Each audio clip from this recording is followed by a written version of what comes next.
Millions of hacked toothbrushes used in Swiss cyber attack report says. If you haven't seen the story yet, it's pretty crazy. Supposedly, hackers have infected millions of smart toothbrushes with malware in order to carry out a massive cyber attack against a Swiss company, according to some reports. These toothbrushes, which are connected to the internet, were linked together in something known as a botnet in order to perform a DDoS attack, which overloads websites and servers with huge amounts of web traffic. So the way that DDoS attacks work, especially with these kinds of IoT devices, is that these devices sometimes have insecure default settings, so that when they're shipped out from the factory to the user, the settings that they have by default are not secure. And of course, the user isn't going to go in and manually change them, right? Users don't like doing things manually. They like things to work out of the box, and most people just aren't going to mess with that. And so those settings stay insecure, and so when hackers get in, they now have access to this device because it was insecure, and that provides no protection against someone trying to get into it. And then once they have access to the device, they can do a DDoS attack. So how that works is they use that device to send traffic to some internet site. Now, of course, a single device can't send very much traffic, but if you have millions of them all sending a whole bunch of traffic at the same time, well, then you might be able to take down a site by overloading the server that's responsible for handling all those requests, just by flooding it with as much information as you can send. So that's how these attacks work. And IoT devices in particular are usually more vulnerable because, like I said, users really don't care about updating them. Supposedly, in this attack, a company was targeted and they lost millions of euros of business because the site was down for some period of time. And every device that is connected to the internet is a potential target. This is true. If your device is connected to the internet in any way, make sure that it's up to date. Otherwise, it could be used in an attack like this, in theory. We'll get to that. Some people, though, have questioned the report because this just seems kind of outlandish, doesn't it? I mean, toothbrushes being used as vectors for a cyber attack. However, there has been a growing trend of internet-connected and AI-enabled devices on display at the CES Tech Conference, which was a month ago, with everything from pillows to mirrors now embedded with the technology. Ah yes, can't wait for every single device in our lives to be connected to the internet with built-in AI chat GPT functionality. Having the mirror tell you how great you look and the pillow whispering you goodnight. What a time to be alive. Truly, this is the pinnacle of technology. But toothbrushes? What need do they have to connect to the internet? I mean, that just seems so ridiculous. And why would a company even make a product like this? And did this attack really happen?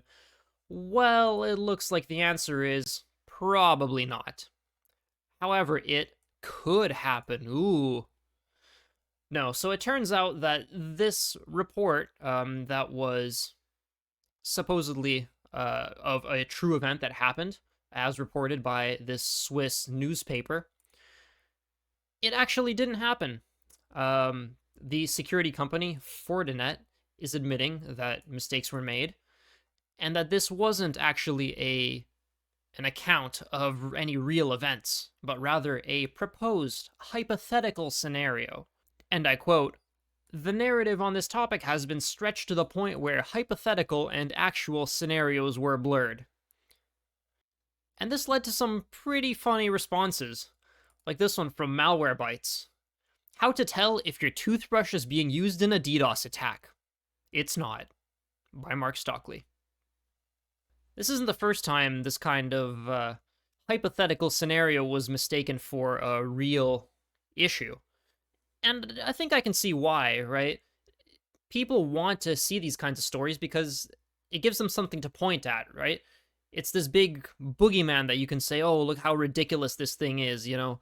All this technology is It's causing all these problems, and people have various reasons for distrusting the technology. Some of them are real, some are good reasons, some are not very good. But people like to point at things and say, hey, look, this is a problem that exists.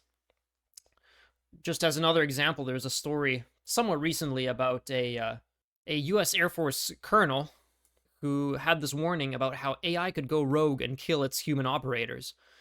So the colonel said that he basically described a military AI going rogue and killing its human operator in a simulation in a presentation at some conference. So the scenario described was an AI-enabled drone would be programmed to identify a surface-to-air missile, and then a human was supposed to accept it and say, "Yup, that's a missile. Shoot it down." Quote, "The system started realizing that while they did identify the threat, at times the human operator would tell it to not kill that threat, but it got its points by killing the threat. So what did it do? It killed the operator. Killed the operator because that person was keeping it from accomplishing its objective." And of course, when someone says something like that, people like to point fingers. They like to say, oh, these AI researchers, they fell for the classic trick, the first chapter of the machine learning book, which is make sure you describe exactly what you want the system to do and encode that in its reward function, right? You give it some goal, make sure the goal you're giving it is actually correct. And, to someone who's not very involved with this kind of research, that seems reasonable. But anyone who's spent any time in the field, yeah, not claiming that I'm an expert or anything, but like even I understand that this is a very basic thing. It turns out that this colonel misspoke during the presentation, and that this was just a thought experiment, not based on any real testing. There's no AI deployed that behaves like this. No AI in development that behaves like this or anything like that. It was just kind of a thought experiment to illustrate the problems with using AI in weapons systems. Quote, "We've never run that experiment, nor would we need it in order to realize that this is a plausible outcome.